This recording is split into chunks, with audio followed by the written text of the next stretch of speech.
hati.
Damai sejahtera dari Allah Bapa itu yang melampaui segala akal dan pikiranmu dalam Kristus Yesus Tuhan kita. Amin.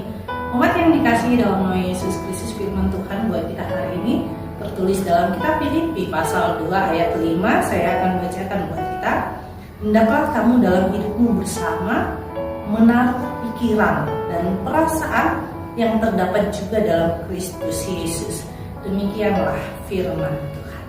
Kita yang dikasihi dalam nama Yesus Kristus, Filipi 2 ini disebut dengan kenosis, artinya Allah yang mengosongkan dirinya dan menjadi hamba. Artinya mengosongkan diri bagaimana Allah yang di mana Yesus Kristus diutus oleh Allah, dia adalah anak Allah. Dia mempunyai tahta, dia adalah raja di atas segala raja. Tetapi dia mau turun ke dunia ini bersama-sama dengan kita. Itulah mengosongkan diri, itulah berkenosis. Saya sebagai pimpinan mampu datang kepada yang lebih rendah, atau saya mampu datang tanpa membuat embel-embel sebagai pimpinan untuk bergaul dengan anak-anak sekolah minggu, demikian juga sebagainya. Itu namanya bagaimana kita berkenosis, merendahkan diri kita supaya kita bisa hidup bersama-sama, kita mampu bersosialisasi bersama-sama, sekalipun kita itu mungkin dari pengalaman yang berbeda-beda ketika kita menemukan keluarga atau lingkungan yang berbeda dari kita, artinya mampu menyesuaikan diri. Nah, disinilah Yesus Kristus mau katakan bahwa mereka yang mau berkenosis adalah menaruh pikirannya, hidup bersama. Seperti kita mampu hidup bersama dengan orang yang berbeda dengan kita. Contoh, saya membuat sebuah kesimpulan, saya dan suami saya itu beda. Kita tidak pernah bisa mungkin sama pola pikir, sama dalam setiap latar belakang hidup, tetapi ketika kita berbeda, disitulah kita mempunyai kecocokan dalam tujuan yang sama. Karena itu hendaklah hidupmu, hendaklah kamu dalam hidupmu bersama di dalam setiap perbedaan itu.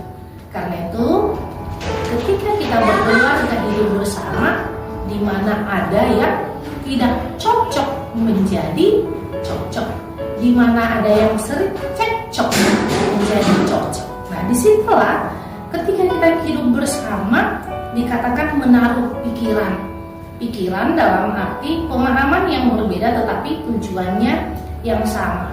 Dengan mempersatukan pola pikiran yang sama, disitulah kita melihat tujuan dan mampu merasakan apa yang dirasakan oleh orang lain. Di situ seperti yang sering saya sebutkan, ada empati dan ada simpati. Ketika hati menaruh rasa untuk menolong, ada bukti nyata untuk menolong itu. Itulah yang disebut, kalau bahasa Batak itu dikatakan songon parohaon ni Yesus Kristus parohaon. Artinya Yesus menginginkan kita itu punya nilai seperti hatinya Allah, yang mampu bisa bertempat atau bisa bekerja sama sekalipun berbeda dari kita, menempatkan diri kita, dan disitulah kita mampu merasakan apa yang dirasakan oleh orang lain, sehingga ada pertolongan. Dari siapa? Pertolongan dari Allah melalui dengan saudara-saudara kita. Oleh karena itu, mari kita sama-sama dengan perasaan, dengan hati, hidup di dalam persekutuan gereja, hidup dalam persekutuan keluarga, hidup dalam persekutuan lingkungan, sehingga terciptalah harmoni dan indah di dalam hidup kita. Amin. Kita bersatu dalam doa. Terima kasih Tuhan Yesus buat anugerah-Mu, buat cinta kasih-Mu. Ajar kami Tuhan untuk selalu mau merendahkan hati kami, dan kami mampu menempatkan diri kami sekalipun kami berbeda, karena kami tahu dalam perbedaan Allah menguatkan kami. Inilah doa kami dalam nama Yesus Kristus kami berdoa padamu. Amin. Anugerah Tuhan Yesus Kristus dan kasih Allah dan persekutuan Roh Kudus itulah yang menyertai kita. Amin.